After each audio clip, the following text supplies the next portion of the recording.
I'm Poppy Hill. I'm a Huntington's disease advisor and I work for the charity the Huntington's Disease Association. My role is to, I say loosely support, but mainly advise anybody who is affected by this illness. My name is Alex Fisher. I'm an occupational therapist. An occupational therapist is a person who, if somebody else is struggling with what they do on a day-to-day basis, I work out ways to try and help them. My name's Jen and I'm 32 and I'm from the Midlands. My mum had Huntington's disease. She died about 5 years ago and she was ill for about 10 years before that, and me and my dad cared for her. I'm Holly, I'm 25 and I have juvenile Huntington's disease. My name's Billy and I'm Holly's dad. And there's miserable mummy munching away. And there's the house to hide in. Yeah, I first heard about Huntington's disease when I was with my partner at the time, Holly's mum. It was a father that told me her mum had Huntington's disease and it's hereditary. So it came as a bit of a shock. I was 6 when my mum was first diagnosed with Huntington's disease. I decided to take the test when I was 18. I found out that I had the gene just before my 19th birthday. I just remember my friends saying, "Oh, what's wrong with your mum? You know, why?" Because she'd used to just have a bit real temper and she'd just go just completely off the handle at nothing. It just seemed she overreacted to everything. Her speech started to slow down. And then she started to kind of stumble a little bit when she walked around. Huntington's disease is known as a movement disorder, but actually Huntington's disease is far more complicated than that. It's actually a disease that affects cognition, behaviour, psychiatric behaviour, understanding of emotions. And this bench needs painting, doesn't it? The cognitive symptoms were a bit harder to spot because they weren't visual. Sometimes the things are very, very subtle. So it might be that at work, perhaps you're a little bit more irritable than usual, or perhaps more anxious or not able to multitask. And all of those things start to affect every aspect of your daily living. And then, of course, there's your relationships, how you relate to others. Relationships can become really, really fractured. People might fall away because they don't understand. So perhaps you socially withdraw or others withdraw from you. It's difficult when you're trying to speak to someone and they can't process what you're saying at all. So our relationship faltered even further because we had nothing to hang on to our mother and daughter relationship had completely gone. I think we needed a bit more space from each other to be able to have that, but I didn't have the space because I was obviously a live-in carer. The symptoms have impacted greatly on Holly's life because she can't think straight and she forgets a lot of things, and also she's uneasy on her feet and she has a lot of anxiety problems. I'm 25 and I can barely do anything anymore. It's horrible having this illness. Most people, most of my friends go out clubbing or they go on holidays, things like that. But I can barely move anymore. And so I can't really enjoy any of those things. Huntington's disease is a disease of families. I've seen marriages change, relationships change. Social cognitive problems are about relationships and the connection between one another. Mum's quality of life deteriorated really quickly, so she had no social life. She'd lost all her friends, and she'd lost friends over the past, 10 years because of her behaviour, falling out with people unnecessarily, over really petty things.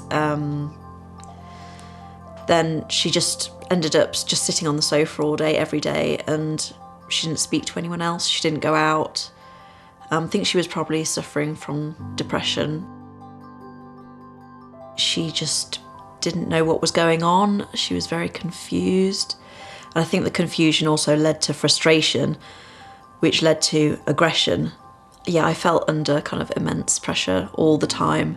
It doesn't just affect the sufferer, it affects people close to them. It affects them mentally, because it makes them feel very uncomfortable.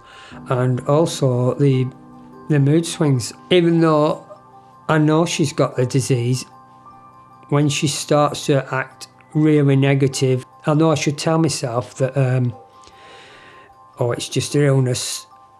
I sometimes just think she's purposely being nasty, but it's obviously not the case. Our ability to make decisions, our ability to recall information, our speed of thinking, our insight into things. Just a few tiny, tiny changes can really start to cause havoc for somebody who is living independently in life. Cognitive impairment causes the individual to perhaps disengage from services.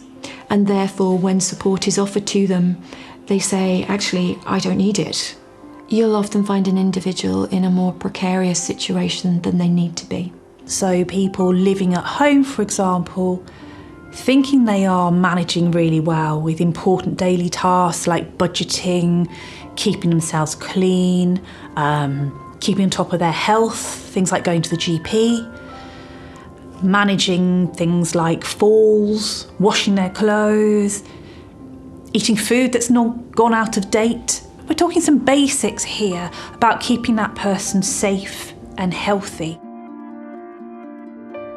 Holly faces challenges of when to eat and when to take her drugs and getting things done, going out shopping and getting her prescriptions. I am really bad at making decisions, and I'm also very indecisive as well. I can't decide something for the life of me. Anxiety, it's getting worse. I've been having a lot of panic attacks, especially when I go out.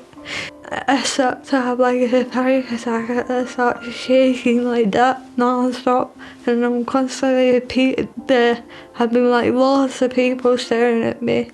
So in terms of the challenges that people will face who have cognitive symptoms, a common one we see is at work, where people really start to struggle with the pressure of work. It often gets to a point where that person cannot cope anymore with work. But it changes their whole routine, their whole sense of who they are as a person, perhaps what they aspired to, their social network. Holly had to give up work because of her cognitive abilities.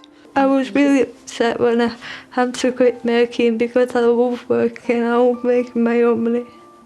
She's had to go on benefits reluctantly to her because Holly she liked working.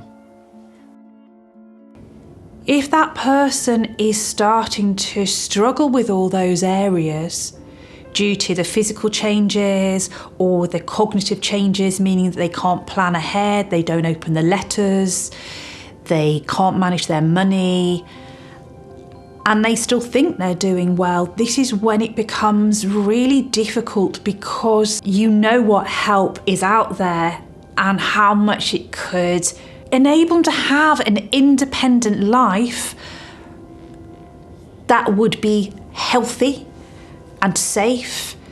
We create such huge barriers and to individuals getting support in this country. People should be entitled to the care and support that is actually available to them, not having to jump through countless hoops. The problem is when you don't have so many physical symptoms, or your physical symptoms are very subtle, but actually it's how you think, how you behave. Those bits, they're what we call the hidden disability, and those bits can't always be seen or teased out in an assessment situation. This is why it is very frustrating, and why We're trying as an organisation to work with the benefit system to get a better understanding of Huntington's. We don't want to scare people. Not everyone gets problems with cognition, but it's the subtleties of cognition that undermine quality of life. Mum wasn't able to explain. By that point, where she could have explained how she was feeling and what it felt like to have Huntington's disease, it was too late. And she didn't have the words or the capacity to talk about that, and that's kind of why I'm trying to do that as a kind of log of feelings and how it might feel to get Huntington's disease and how it might progress. Huntington's disease is very hard to deal with, but if you have something to think of and think of others, then you can achieve anything. I'm 25, I have Juvenile Huntington disease. I've achieved so much in my life. I've done a bungee jump, a skydive. You can do anything as long as you believe in yourself and stay positive.